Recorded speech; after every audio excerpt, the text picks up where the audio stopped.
हमारी party विरासती party है, इसलिए लोगों को लगता है कि इमरान खान जेल में है, लोगों में लड़ाई है। बाकी पार्टी में क्योंकि वहाँ पे भुट्टो के बाद बेनी से भुट्टो साहब बाद में बिलावल के जरदारी मरियम जुनेद क्या इतने सारे लोग हैं, हमारे पास वो नहीं होता। ट्रस्ट में कुछ नहीं होने लगे जब तक इमरान खान मौजूद है और आवाम की ताकत उसको है। पार्टी में मैं क्या सारे के सारे बर्बाद हो जाए, लुट जाए, पार्टी चलेगी। एक अहम चीज़ है कि एक दूसरे के साथ टाउट आउट खेला जा रहा है, कहा जा रहा है कि आप टाउट हैं, वो कहते हैं नहीं जी आप टाउट हैं। ये थोड़ा डिस्कस्टिंग है, थोड़ा सा डिस्क्रेसिंग है। उसकी वजह बताऊँ, ये सबसे आसान है। मैं बैठे बैठे कहता हूँ यार आप टाउट है, अब इसको साबित करने की जरूरत नहीं है। ये कॉम्प्रोमाइज़ को भी साबित करने की जरूरत नहीं है। ये ऐसा इल्ज़ाम है जो किसी पे भी लगाया जा सकता है, सिवाय इमरान खान के आप किसी पे भी लगा दे सकते। आई मीन ये थोड़ी सी ज़ाती ज़रूर है जो ये कहते हैं। I mean this is very unfair. जो पार्टी ने अपना मरवत के साथ किया, इसलिए उसकी अपनी पार्टी के लिए खिदमात हैं, उसने औखे टाइम में पार्टी के साथ दिया। सामा खान साहब ने फील किया, खान साहब का फैसला आप उसको कबूल करते हैं, लेकिन इस बेस के ऊपर किसी को टाउट ये कहना, आई थिंक ये बहुत बड़ी बात है। फैसल वाडा चंद ही दिनों पहले यहाँ से जब गुजरे तो उन्होंने कहा कि मरवत मेरी पार्टी से। आप किस पार्टी से समझे जाए मरवत तो फैसल वाडा बता सकते हैं उसका किस पार्टी से मरवत, लेकिन इशू आज ये नहीं, इशू इंपॉर्टेंट है जो आज सदाल ने किया, जो डिप्टी चेयरमैन ने किया। जब डिस्कस्टिंग यानी कि हमने वोटिंग के लिए कहा, वोटिंग हो गई, वोटिंग में हमारे पास नंबर ज़्यादा थे, हमारा बिल पास हो जाना था, उसने आराम कर इनाद कर दिया, उसने नहीं करता, जो करना है कर लो।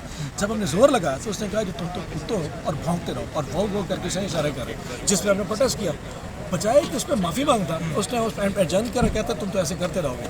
आज के बाद ये जब सेशन चेयर करेगा इसको पता जाएगा, जब तक ये आके माफ़ी नहीं मांगता। और ये डिस्ग्रेस हमारी नहीं, डिस्ग्रेस पूरे सेनेट की, सेनेटर्स सारे सेनेटर्स को, उसने सेनेटर्स को अपने आप को भी कहा, उसने हमें नहीं कहा, तो अपने आप को भी उसी लीग में समझे ना। तो कल से या तो आके माफ़ी मांगेगा, अदरवाइज सेनेट अब इससे नहीं चल सकता, ये इसकी भूल है। गिलानी साहब पहले नहीं आ रहे क्योंकि एजाज चौधरी का प्रोडक्शन ऑर्डर जारी किया है, वो ऑनर नहीं कर रही गवर्नमेंट। अब सैदाल साहब भी नहीं आएंगे, कल सुबह यकीन कोई ना कोई स्पीकर में से कोई बंदा शहरी रहमान जो कोई और चेयर करेगा, सैदाल खान कम से कम कल सुबह चेयर नहीं करेंगे। पाकिस्तान तरीके साहब अब तब तक नहीं बैठेगी जब तक माफ़ी नहीं बैठेंगे। किसी के अब्बा का सेनेट तो है नहीं, बैठेंगे।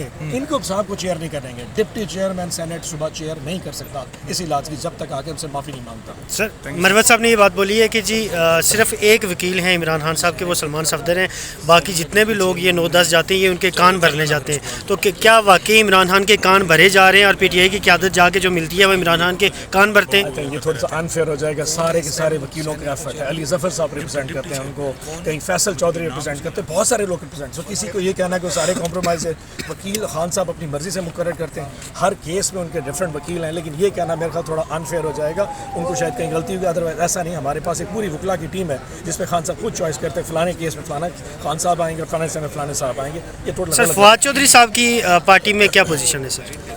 खान साहब से उनकी मुलाकात हुई है, उनकी बात चल रही है, खान साहब के पास उनका केस है, वो जिस टाइम मुनासिब समझेंगे उनकी वापसी का दर्जा, लेकिन ये अल्टीमेटली चॉइस खान साहब की अपनी होगी। वो बेहतर समझते हैं उनकी पार्टी में किसको आना है, कब आना है, और क्या वो कप्तान है, ये अल्टीमेटली उनकी चॉइस है। तो मैं इस पर कौन। सर लास्ट क्वेश्चन, मौजूदा जो मामला हुआ शोएब शाहीन और फवाद चौधरी के दरमियान, तो पार्टी किसके साथ खड़ी है? पार्टी ने कल रात को पॉलिटिकल कमेटी की मीटिंग की है, उस पॉलिटिकल कमेटी में बिल्कुल यूनानिमसली फैसला किया। हमारे 22 अरकान पॉलिटिकल कमेटी ने यूनानिमसली फैसला किया है कि फवाद चौधरी ने शोएब शाहीन साहब ज़्यादती की है, और पार्टी ने एक एलामिया भी जारी किया है कि इस तरह के मामले को मजम्मत करते हैं, और पार्टी शोएब शाहीन के साथ खड़ी है, और जो भी एक कार्रवाई चारा जो होगी, जो शोएब शाहीन करेंगे, पार्टी उनको फॉलो करेगी। Thank you.